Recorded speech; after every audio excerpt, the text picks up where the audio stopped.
Okay, welcome back everyone. I hope that you enjoyed my previous video. If you would like more content on different topics, please don't hesitate to email me. My email is at the bottom of the screen. It's mollybeauty777 at gmail.com. I appreciate the emails that everyone's sending, people who are emailing me. I also have a Yahoo email, which is Nicole Ali 864 at yahoo.com. And that's Nicole with a C instead of the K. So NICOLEALI 864 at yahoo.com. I know people prefer Gmail, so I have that as well. So this video is going to be a piggyback on my previous video where I spoke on some things. Okay. I was speaking on some things, and the end of the video, which was talking about toxic masculinity and how emasculation is a really um, dangerous thing. It's also unnecessary. That was another thing I wanted to say, is that it's absolutely unnecessary. So even though it happens, there are a lot of instances where we can see in an artificial environment where it happens as well, different species, such as mice, for instance. So I was interested not in discussing the liberal versus conservative talking points and all of that. I wanted to talk about this small little nugget of inspiration from BGS. So on here, he was asking about a part two, and he suggested that I talk about the mouse utopia in terms of the generations rather than time. So here's some screenshots about from the actual article. The article from Dr. Calhoun was published in 1973. His work was on several generations where they wanted to determine how long these mice could survive. And there were several points of rationale. One was how long they can survive without any predators and all the food they can eat. Can they survive when they have more and more children? We give them more and more food, but we don't give them more and more housing. I hope you caught that. So you can have all these kids, but you're not going to have any more housing. We're not going to give you a 4 bedroom house for your 6 kids. No, we're just going to give you some more food, and you're going to stay in that 1 bedroom or maybe even 2 bedroom apartment you got on the 12th floor. So that's basically, if you get my drift where I'm going, that's basically how they set this up, except it was in mice. And I believe this is coming from universe number 25. So check the links as well. Thank you for anyone who this may be your first time hearing from me. You can check the description box for the links that I have on the previous 2 videos on this particular topic, and come up to date on what I'm talking about. So this behavioral sink or mass utopia was another way to determine within generations what would happen. So I just highlighted a few sections of this conclusion paragraph. And I want you to keep in mind, what they're observing while they did these experiments, because what they observed gives you an understanding of what they were looking for. What they observe may not answer the hypothesis. It might negate the hypothesis, but it is still the conclusion what is in what they observed.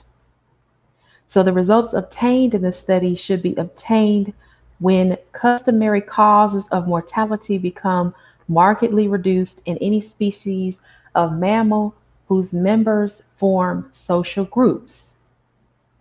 Reduction of bodily death, which is the second death, culminates in survival of an excessive number of individuals that have developed the potentiality for occupying the social roles characteristic of the species. And I have highlighted within a few generations, all such roles and all physical space available to the species are filled up. So they have no more space, overcrowding, dense urban population settings, um, underrepresented building areas where you can live, not a lot of green space to live, to play and have fun, concrete jungles, things like that. And after that statement, they say at this time, the continuing high survival of many individuals to sexual and behavioral maturity culminates in the presence of many young adults capable of involvement in appropriate species specific activities. So they can carry on appropriate species specific activities. However, there are few opportunities for fulfilling these potentialities. So they can talk to each other, hang out with each other, go to the club, the bar with each other, but there's not a lot of opportunities, not a lot of jobs, not a lot of people that may live in your hood that have a car to get from place to place. So you have to be dependent on public transportation. The mice were dependent on how to get around in their Utopia universe because they built this behavioral sink in such a way that they had to bump into each other walking down the hallways, going from one domicile to another. They bumped into each other going up and down the hallways. You had the bum mice that would sleep on the stairs. Reminds me of that scene. I believe it was Coming to America. I love that movie. But it reminds me of that scene, the old mouse sleeping on the stairs. Not because he's drunk, but because he's tired or he been run over by the young mice. So there are few opportunities for fulfilling your potentialities. Few jobs, not a lot of dating prospects, perhaps, doing something constructive is looked down upon or just not available to you. It goes on to say, in seeking such fulfillment, they compete for social role occupancy with the older established members of the community.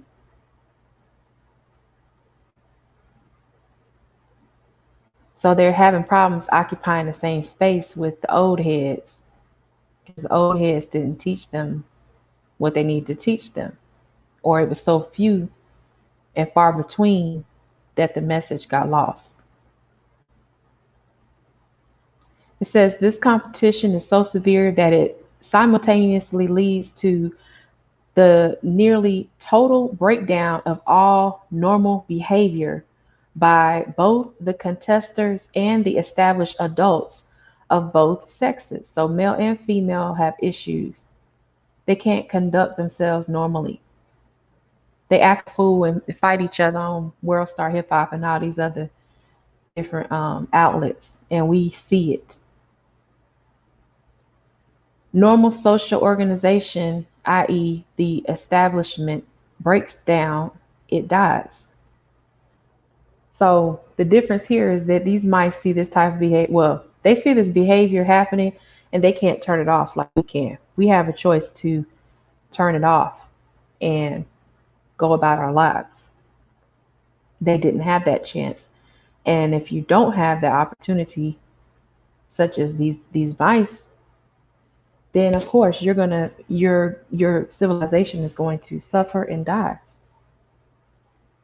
There aren't any checks and balances. The old die too young.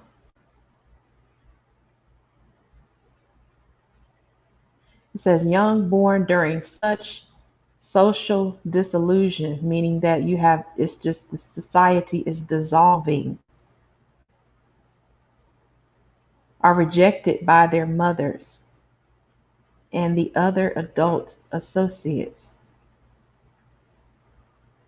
So there, we all know that rodents are um, social creatures, right? They have a hierarchy. When they're rejected by their mothers, that's a failure. This is the early failure of social bonding. They have to bond with their moms. I know that firsthand because I tried to stick my hand in a cage with a mother who, a mouse mom, and she bit my finger really good. Sometimes they get angry, they'll just run at you, but that bonding didn't happen in this particular instance. And it says it becomes compounded by interruption of action cycles due to the mechanical interference resulting from high contact rate among individuals living in a high density population.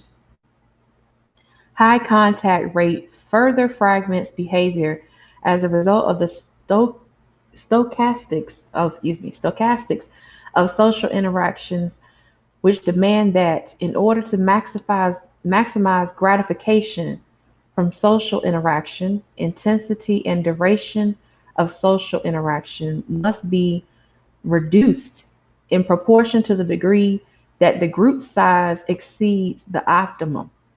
Mm. So to maximize gratification, you need to basically get out of that dense population. That's where you have different cliques and clans that try to go off on their own.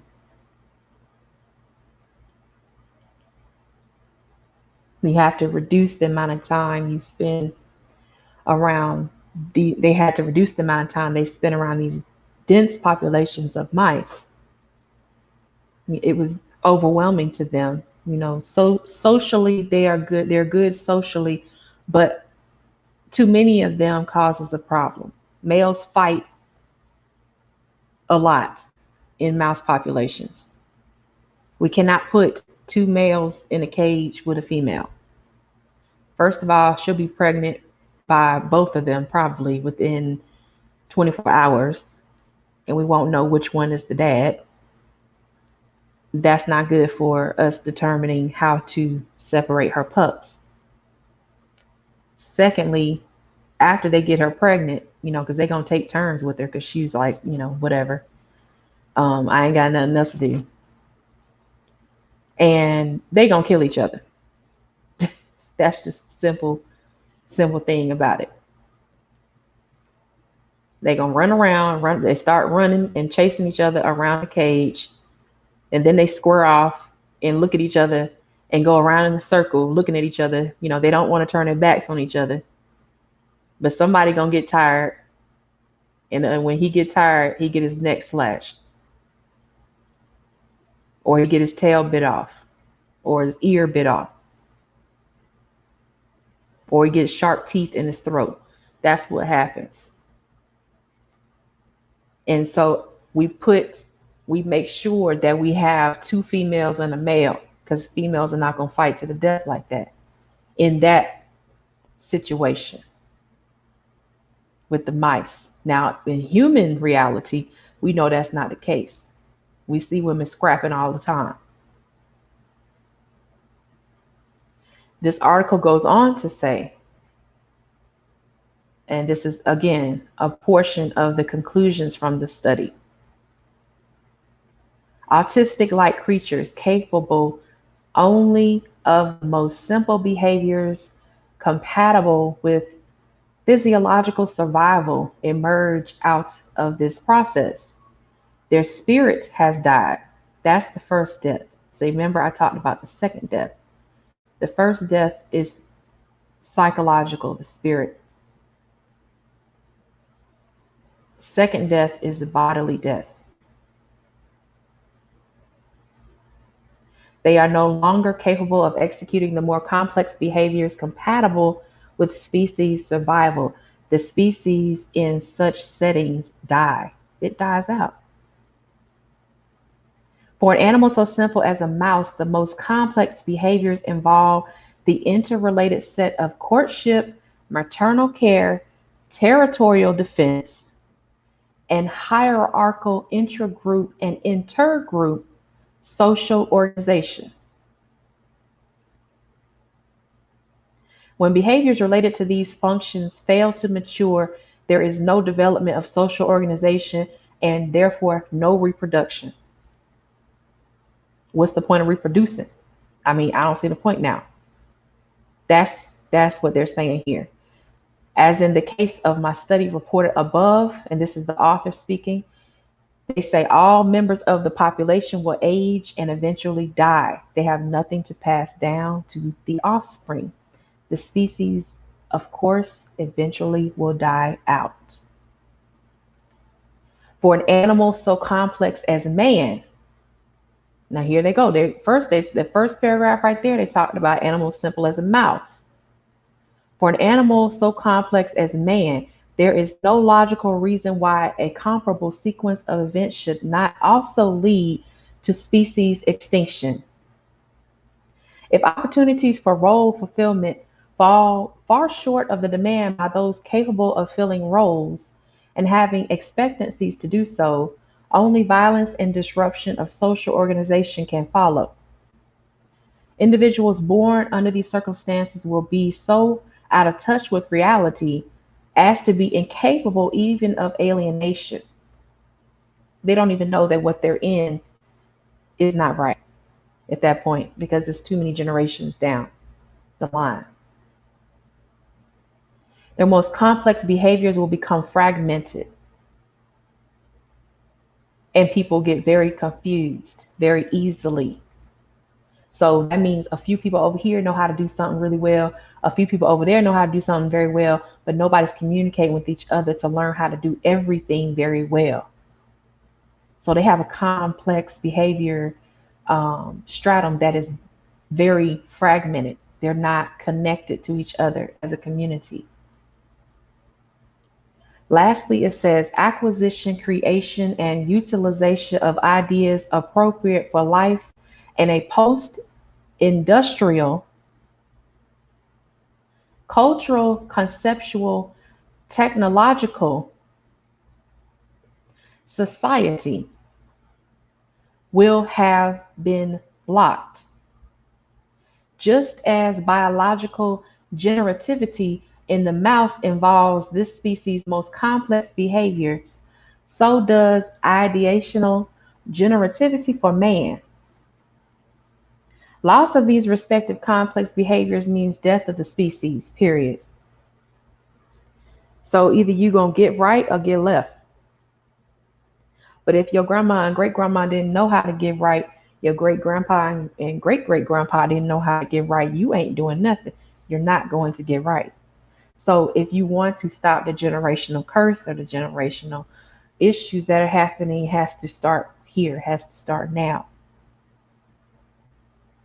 They're also telling you that a lot of situations that you see human beings in, it was not only designed for a certain purpose, but perhaps a huge mistake on both sides now. If you look at what's happening now, everybody getting it.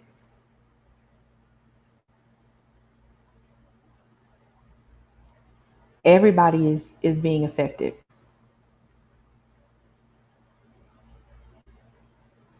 So when BJS asked me to do this and talk about it in terms of generations, you all know what is best to say from your perspective as well. And I'd like to hear from you. Let me know what you think in the comments section. Let me know what you think via email on the stream that I'm doing that you can catch live. That would be great. I just thought it was important to bring this because we have a lot of work to do on both sides, male and female. And if we can't get past the petty stuff, then, you know, what will be the outcome?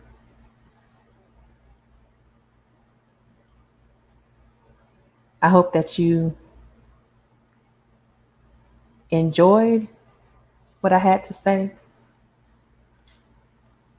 Not enjoy it like, oh, I'm at the fair having a good time with some cotton candy. No, I'm talking about, I hope that it was insightful. I hope that it was enlightening. If you had not heard of this information, um, I would like you to perhaps listen to this video on mute and just read what's on the screen. Look up the article, the research, and try to find as much as you can about it. Maybe it'll help you to start thinking about other concepts related to this. But I'm not going to go on anymore. I hope you all have a great day and that you're staying safe out there. I will talk to you soon. Have a great, great day. Peace.